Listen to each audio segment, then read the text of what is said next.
Seguro conoces el Malbec argentino.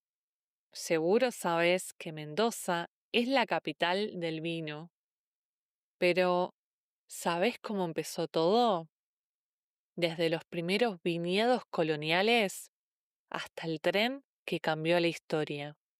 El vino argentino tiene secretos que te van a fascinar. Quédate para escuchar todo sobre esta historia. Bienvenidos y bienvenidas a Argentalk, historias en español argentino. Me llamo Mariel y soy tu profe de español en este podcast. Si querés tener acceso a las transcripciones del episodio, podés entrar a argentalk.com.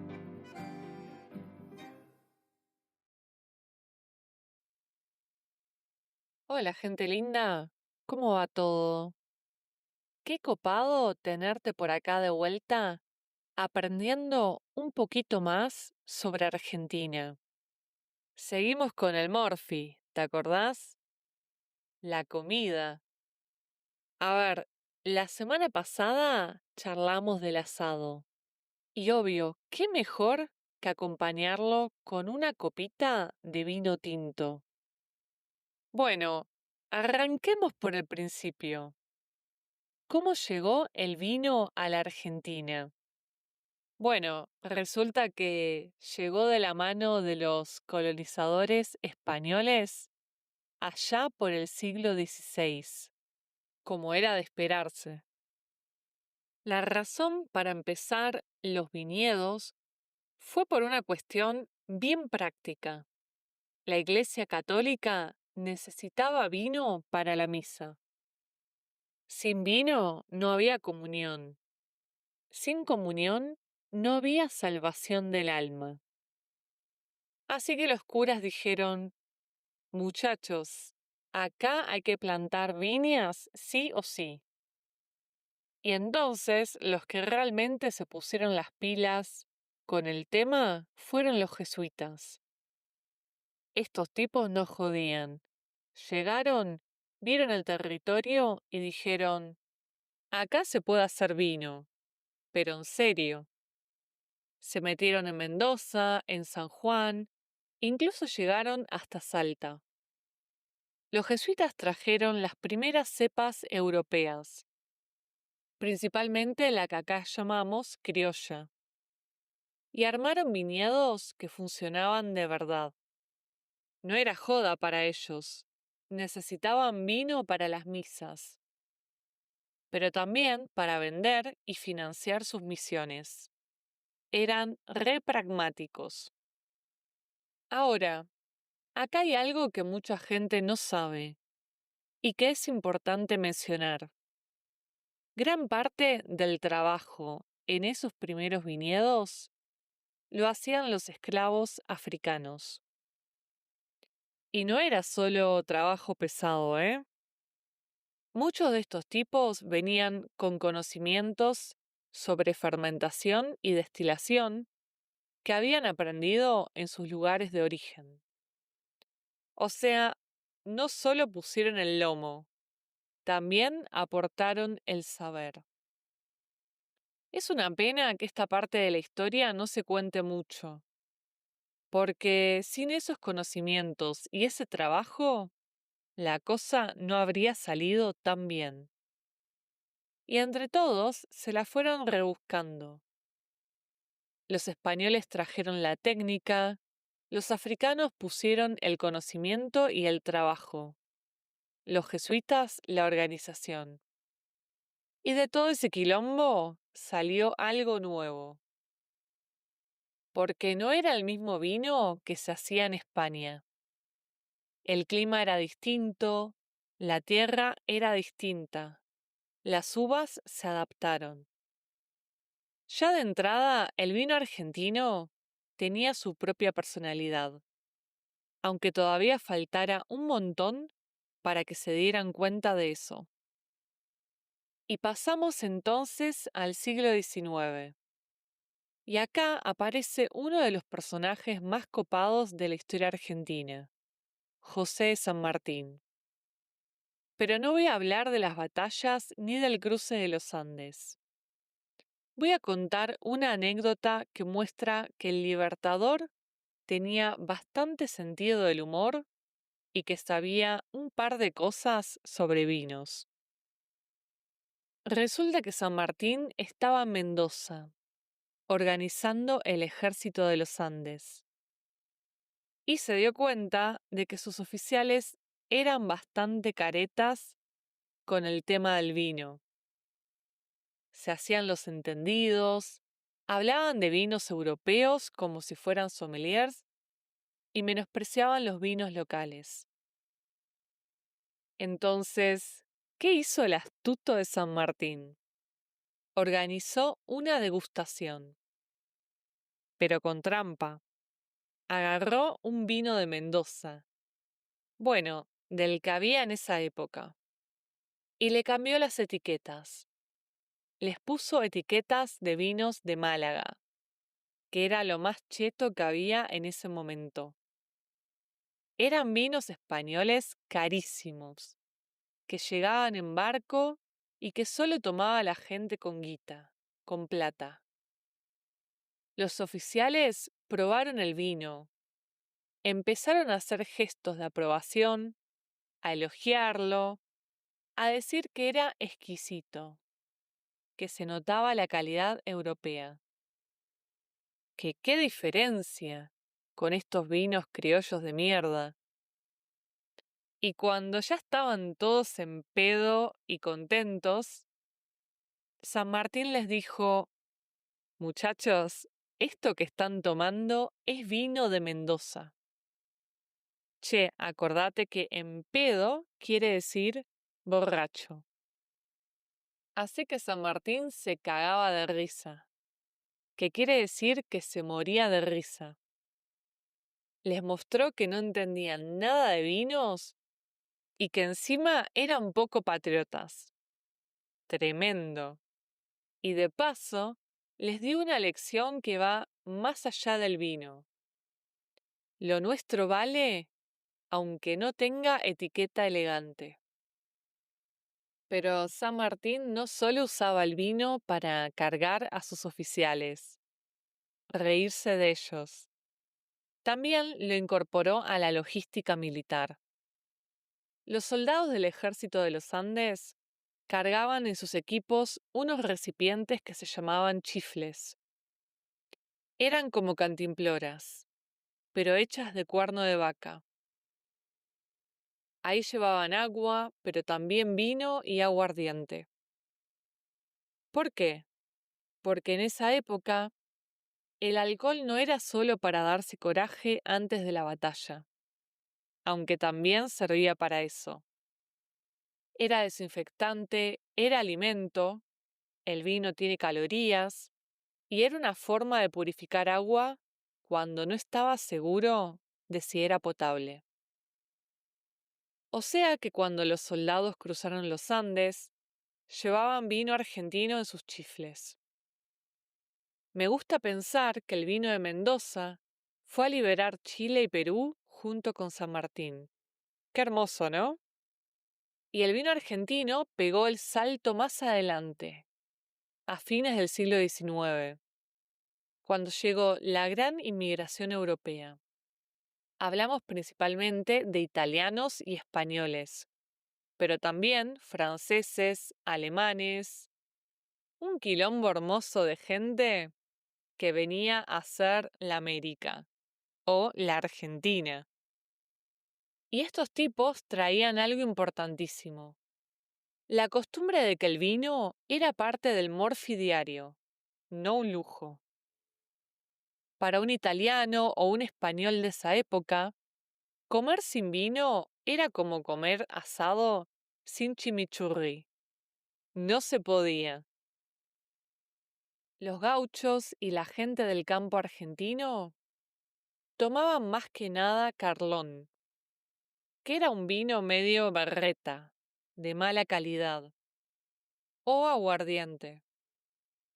Pero en las ciudades, con toda esta gente nueva, empezó a crecer banda el consumo de vino de verdad. creció un montón. El tema es que Mendoza estaba lejos de Buenos Aires, muy lejos. Y el vino es jodido para transportar. Se puede poner feo en el viaje, se puede avinagrar, se puede romper. Era un garrón.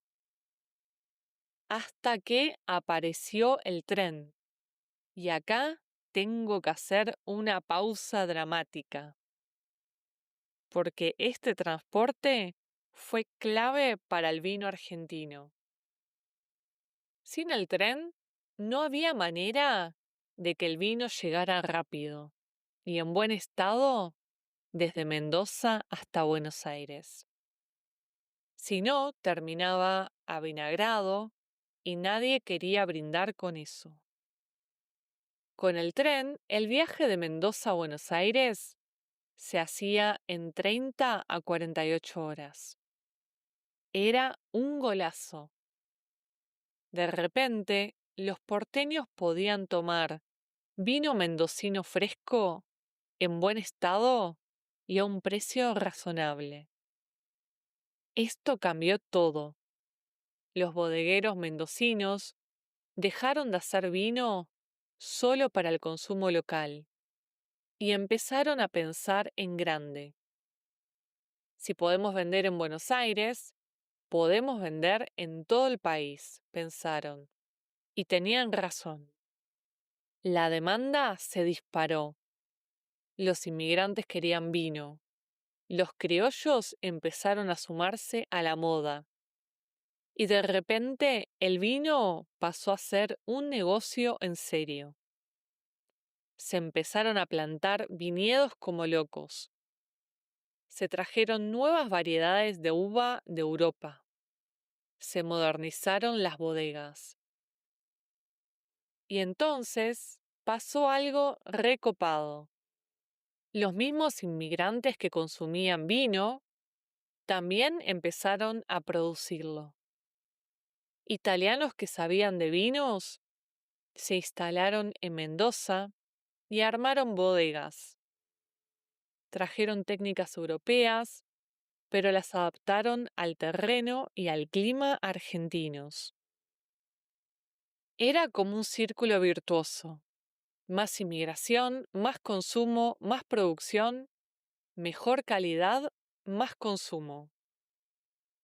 Y así el vino argentino empezó a dejar de ser una cosa de curas y militares para convertirse en una industria posta. El tren también permitió que el vino llegara a otras provincias. Ya no era solo Buenos Aires, Córdoba, Rosario, Santa Fe. Todo el país empezó a tomar vino argentino. Y la gente se empezó a acostumbrar a la idea de que acá se podía hacer vino bueno, no solo importarlo de Europa. Pero ojo, no todo era color de rosa. Con el crecimiento de la industria, también empezaron los problemas. Competencia desleal, vinos de mala calidad, fraudes. Como pasa siempre cuando algo crece muy rápido y no hay mucho control. Y acá llegamos a una parte medio jodida de la historia, que es cuando la política se mete fuerte en el vino. En 1934, el presidente Agustín P. Justo sancionó una ley que decía que solo ciertas provincias podían comercializar vino, básicamente las de Cuyo, Mendoza, San Juan, La Rioja y algunas cordilleranas. Y el resto, a la mierda. Entre Ríos, por ejemplo, tenía una producción vitivinícola importante. Habían llegado inmigrantes suizos y alemanes que sabían del tema, habían plantado viñedos, hacían vino. Y de repente, esa ley los dejó en Orsay, como llamamos al offside, quedó fuera. no podían vender más su vino como vino argentino. Era un baldazo de agua fría. La excusa oficial era que había que ordenar la industria vitivinícola, asegurar la calidad, evitar la competencia desleal. Esta ley fue injusta para el resto del país. Imagínate lo que habría pasado si Entre Ríos y otras provincias hubieran podido seguir con su producción. Hoy tal vez tendríamos un mapa vitivinícola mucho más diverso. En Entre Ríos quedaron algunos viñedos para consumo familiar, algunas bodegas chiquitas que hacían vino para la zona. Pero se perdió una tradición que venía creciendo desde hacía décadas. Esta ley estuvo vigente hasta hace poco. Recién en los últimos años se empezó a flexibilizar y ahora hay bodegas en Entre Ríos que vuelven a hacer vino comercial. Cuando estuve viajando por allá, hablé con algunas bodegas familiares que me lo contaron con bastante dolor. Bueno, saltemos al presente. Hoy Mendoza sigue siendo el corazón del vino argentino. Produce como el 70% de todo lo que se hace en el país. La zona de Mendoza, Valle de Uco, Maipú, Luján de Cuyo y San Rafael son los puntos principales de producción. Obvio que el Malbec es la cepa estrella. Pero aparte tienen Cabernet Sauvignon, Syrah, Merlot, Chardonnay y Viognier. A ver, en los últimos años aparecieron y reaparecieron un montón de otras regiones que están haciendo cosas muy copadas. Salta viene creciendo desde hace años con vinos de altura que la rompen. En Cachi y Cafayate, con su famoso vino torrontés a la cabeza. Un varietal re argentino. Catamarca está en la misma. San Juan siempre estuvo, pero ahora se puso las pilas con variedades nuevas. ¿Cómo me gustan los vinos de San Juan? Y después tenés las provincias emergentes. Chubut, con vinos súper interesantes en el sur. Jujuy, que empezó a experimentar. Tucumán, que tiene algunos proyectos. Buenos Aires, que volvió al ruedo. La Pampa, que también se sumó. Argentina tiene más de 60 varietales de vino. En 2010, por ley, el vino fue declarado Bebida Nacional Argentina. Ya era hora, che.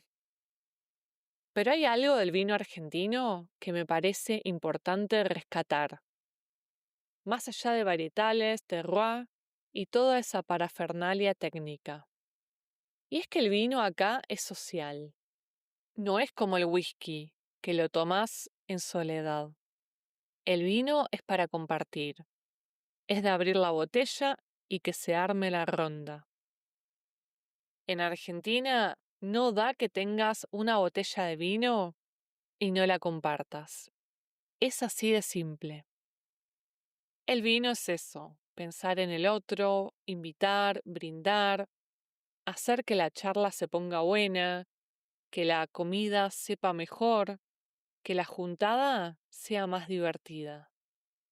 Y eso viene desde los orígenes, ¿eh? Desde los jesuitas, que hacían vino para la comunión, hasta los inmigrantes que no concebían una mesa sin vino, pasando por San Martín, que les daba vino a sus soldados para que se sintieran en casa. Y bueno, che, acá llegamos al final de este viaje por la historia del vino argentino. Desde los curas coloniales hasta las bodegas boutique de hoy, pasando por San Martín, los inmigrantes, el tren y algunas leyes que cambiaron la historia. ¡Salud! La próxima que brindes con un vinito argentino, no te olvides cómo llegó hasta tu mesa. Y ya la próxima, cerramos con la comida argentina, al menos por ahora. Y nos toca charlar de las influencias italianas en la gastronomía, como pastas y helado, por ejemplo. Nos vemos en el próximo episodio. No te lo pierdas. Muchas gracias por escucharme. Estoy contenta de ayudarte y también inspirarte para seguir aprendiendo el castellano rioplatense. Podés encontrar la transcripción del episodio si entras a argentoc.com. Si te gusta este podcast, no te olvides de suscribirte y dejarme 5 estrellas en tu plataforma favorita. Chau, chau.